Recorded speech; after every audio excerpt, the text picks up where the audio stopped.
In this session, we'll go through the computations that we need to model an artificial neuron. So first off, let's recall what sign distance is. Let's suppose that we have an observation and we have a hyperplane, and we're representing this hyperplane as a bias scalar and a vector. So let's suppose that our reference vector is here and that our observation is here. So this is the observation, this is the direction vector, and then it's been offset by the bias value b.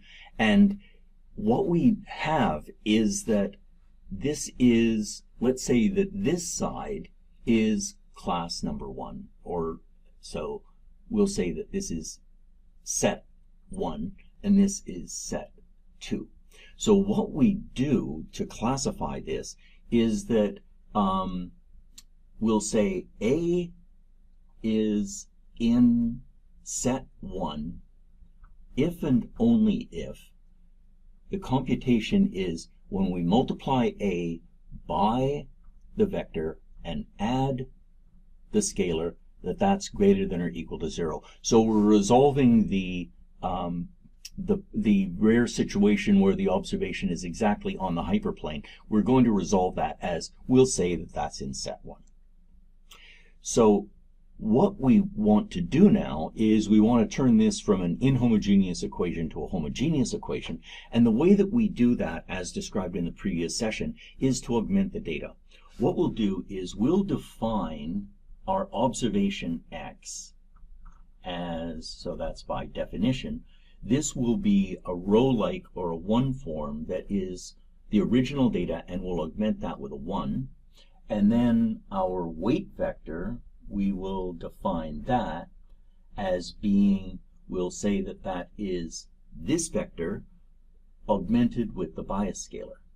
And now what we'll do is the linear response of this artificial neuron will be, we'll call this U, let's say for the ith observation, and this will variously either refer to just this value or we'll think of it as a function depending on the context. So this will be observation I augmented, and then we also have the weight vector, and this function simply is the ith observation times the weight vector. So that gives us the linear response. The activation of an artificial neuron is needed because if we try to assemble networks and they're just linear responses, it turns out to be just one gigantic linear algebra computation. And that's not how neurons work, and that's not how modern artificial neural networks work. So what we do is we have what's called an activation function. And we'll write that as phi of a scalar value u. And the one that we'll choose is called the logistic activation or the sigmoid activation. It's sigmoid because the plot looks like the letter S. And this is 1 over 1 plus e to the minus u. And this function, if we differentiate it, so if we take the first derivative,